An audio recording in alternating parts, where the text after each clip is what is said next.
2022's The Batman clocks in at almost 3 hours and features a lot of slow-paced editing and staging. There are some fantastic fight scenes, chase scenes, and action set pieces, but there are also a lot of scenes that are atmospheric, quiet, and frankly slow. There are a lot of long, unmoving shots, extended moments of silence, and scenes built around carefully, gradually built tension. Yet, despite being someone with an admittedly short attention span who tends to be exhausted by long movies, it didn't feel overly long to me. Your mileage may vary on this point. I've definitely seen people complain about the runtime, but after I finished watching it for the first time, I was genuinely surprised that it had been longer than 2 hours. On reflection, I think that I walked away with this impression, despite the movie's length and often slow, introspective, moment-to-moment editing, because of the way the plot was structured and the consistency of the film's perspective. To explain what I mean, I'm going to compare The Batman to 2008's The Dark Knight. Both are award-winning and financially successful grounded takes on Batman that were well received by audiences and critics alike. Both drew heavy visual inspiration from critically acclaimed crime films of the past. Both draw heavily from the same comic book source material, and both feature dead mares. Despite their similarities, there are many ways in which the two films are polar opposites. One is about a cooperative effort to take down the mob and foil a large-scale terrorist plot. The other is a noir-inspired murder mystery that reveals a larger conspiracy. The events of The Dark Knight take at least a month and span multiple countries. The Batman takes place over a few days and stays entirely in Gotham. While both movies are shot on large formats, Wally Pfister's wide, crisp IMAX cinematography captures the huge scale of the set pieces with an almost documentary objectivity, whereas Greg Fraser's tight, shallow-focused, dirty lens shooting style emphasizes mood and subjectivity. The Dark Knight is largely lit naturalistically, employing harsh fluorescent lights, street lamps, and Chicago sunlight. The Batman's lighting is moody, curated, and high-key, creating almost monochromatic, high-contrast images. Lee Smith's editing is frenetic and choppy, emphasizing momentum and frequently employing montages and intercutting, while William Hoy and Tyler Nelson move at a slower pace, holding on masters and prioritizing tone and mise-en-scène. The Dark Knight visually pulls from Tony Scott's Heat, whereas The Batman draws inspiration from the grimy aesthetic of movies like Seven and Zodiac.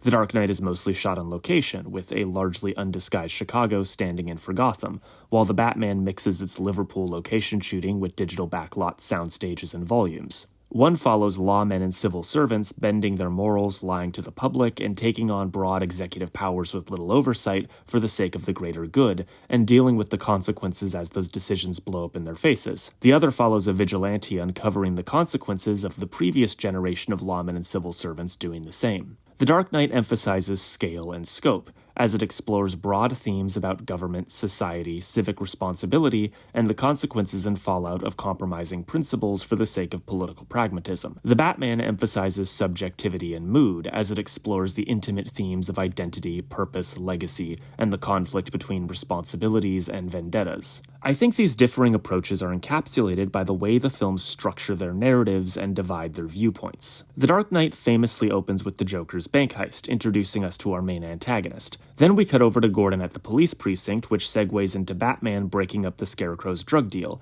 introducing our main protagonist. We jump to Batman and Gordon at the scene of the Joker's bank job, which leads into a scene of Bruce and Alfred in the auxiliary Batcave. He talks about the new DA, which segues into our introduction of Rachel Dawes and Harvey Dent in court. At this point, we're almost 20 minutes into the movie, and we've basically had 3 back-to-back cold opens, introducing our 5 main characters: Joker, Gordon, Batman, Rachel, and Harvey. Their plot threads are obviously intertwined and often intersect, but the movie's structure is built around cutting between these 5 simultaneous lines, and occasionally jumping over to other characters like Lucius Fox, Alfred, or the mob. The movie's plot involves the love triangle between Bruce, Rachel, and Harvey, the cooperation between Harvey, Batman, and Gordon to take down the mob, the effects of the Batman on organized crime and the overall view of vigilantism, the disagreement between Bruce and Lucius Fox on the application of surveillance technology, Gordon's relationship with his wife and kids, Batman's desire to stop being Batman, and of course, the Joker's evolving terrorist plot. This web of interconnected threads is for the most part organized through editing, as the film cuts around Gotham to show us what's going on with the different viewpoint characters and keep us up to date on these multiple running plots. These perspectives are often intercut within an individual scene, with most action scenes cutting between anywhere from 2 to 5 viewpoint characters. The big chase scene at the film's midpoint intercuts between Batman, Harvey, and the Joker. The race to save Harvey and Rachel cuts between the perspectives of Harvey and Rachel, Batman, Gordon, the Joker, and the guy with the bomb in his stomach, and the climax intercuts between Batman and the two barges. Not counting Christopher Nolan's love of intercutting, estimating conservatively, I counted more than 30 times that The Dark Knight hard cut to a different viewpoint character. We cut from Gordon and Dent to Bruce at Wayne Enterprises, we cut from Bruce, Harvey, Rachel, and Natasha at the restaurant to the mob having their meeting, we cut from Bruce on his yacht to Gamble's hideout, and from there cut to Lucius meeting Lau in Hong Kong. While Batman is the main protagonist, The Dark Knight is a movie with multiple different viewpoint characters, and it cuts between these viewpoints frequently. These perspectives converge more and more as the movie goes on, and blend together through intercutting during important scenes, but the scope of The Dark Knight is one of multiple simultaneous perspectives, often in multiple places. The Batman also begins with a cold open, very literally from the perspective of the main villain, as he brains the mayor with a carpet stuffer, but after the opening scene, we cut over to Bruce Wayne and largely stay with him for the remainder of the film. While there are a few scenes that are from a different character's viewpoint, these scenes always directly branch off from Bruce's perspective. After forming an alliance with Selina, Bruce fits her with a camera contact lens and sends her into the Iceberg Lounge to gather intel. While she is the active character in the scene, we see much of it from Bruce's perspective as he monitors the feed. In the lounge, Selina sees DA Gil Coulson. He wanders out of the club, tries to talk to Selina, then gets into his car, at which point he's kidnapped by the Riddler. The scene of his kidnapping is one of the few scenes not from Bruce's perspective, and rather than hard cut to Gil's viewpoint, we first introduce him through Bruce's point of view, before following him out of the club, like passing a relay baton to a different runner. Later in the film, Selina goes back to the Iceberg Lounge and confronts Maroni, one of the other few scenes not from Bruce's point of view. However, this scene immediately follows a scene of Bruce, Selina, and Gordon interrogating Kenzie in a half-built building, and we segue directly from Selina leaving to her going back to the lounge. Once again, the baton is neatly passed, this time from Bruce to Selina, rather than hard cutting to her perspective. Aside from the opening, the only time the film directly cuts between points of view is in this scene, where we deceptively cut to Alfred opening a letter bomb as Bruce races back to his penthouse to stop him, only for us to find out that he's already too late. While Gordon and Selina are major characters, every other scene in the movie besides these takes place from Bruce's viewpoint. While the story of the film involves multiple different interconnected plots, the mayor's murder, the renewal fund, Falcone, the missing girls, Selina's parentage, these plot points are all largely communicated through Batman's singular perspective as he investigates the mystery, rather than cutting across the city to a different character to show us everything that's happening simultaneously. This narrative style has several effects. First of all, this approach to storytelling emphasizes the detective elements of the film, something that had been lacking from previous adaptations of Batman. Rather than being given an omniscient view of all of the moving parts of crime in Gotham, jumping around from Batman to Gordon to Dent to the Joker to the mob, we are largely stuck in Batman's point of view, only seeing what he sees, and discovering what's going on through the slow reveal of evidence. Secondly, this approach allows the film to build paranoia.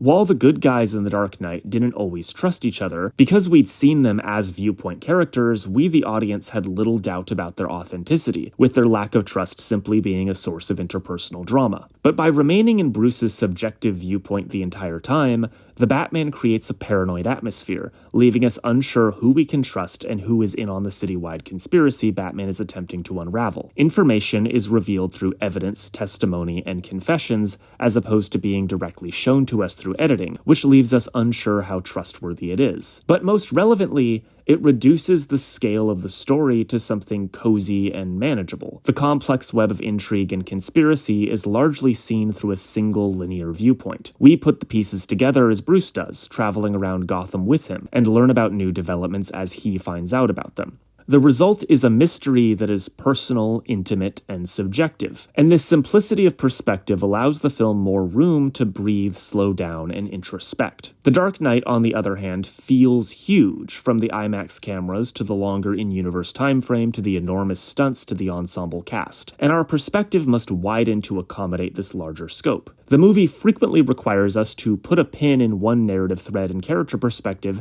as it hard cuts across Gotham to another, or juggle multiple perspectives nearly simultaneously as the film builds excitement by intercutting. The effect is exhilarating and epic, but also admittedly exhausting. The film is a massive event, and to maintain the momentum through all this cutting across town, the pace of the moment-to-moment editing is often breakneck. There are some slower, quieter moments, but it feels as if The Dark Knight starts moving as this window explodes and doesn't stop moving until the final cut to black. The writing and editing is incredibly efficient. A huge amount of story, theme, and character is communicated in just 2.5 hours, but this approach leaves almost no room for fat. So despite only having a slightly more than average runtime, watching The Dark Knight is like running a marathon. There's no time to rest when we have so much ground to cover. The Batman, despite its runtime, can afford to slow down and even at times relax a bit. There's no need to maintain breakneck momentum to keep the audience from getting disoriented as we cut to the other side of Gotham. The consistent perspective creates a less energy-intensive movie-going experience,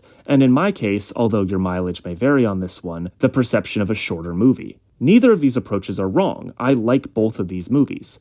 But I think comparing them creates an interesting case study into how structure and perspective can change the perception of scale, scope, and runtime. Hey, thanks for watching, and thanks to my Patreon supporters, Sliwa, Stuffed Chicken, and Kimberly Page for making this video possible. If you want to support me on Patreon and also vote on future video topics and get shouted out at the end of these videos, you can subscribe to my Patreon at the Cool Kids Table tier, which is just $5, and if you want to see these videos a week early, you can subscribe at the Early Access tier for just $1. Also, like, subscribe, I don't know, leave a comment. What's your favorite breed of cat, I guess? Do you prefer calicos or tortoiseshells? Are they the same thing? I don't know. Anyway, bye!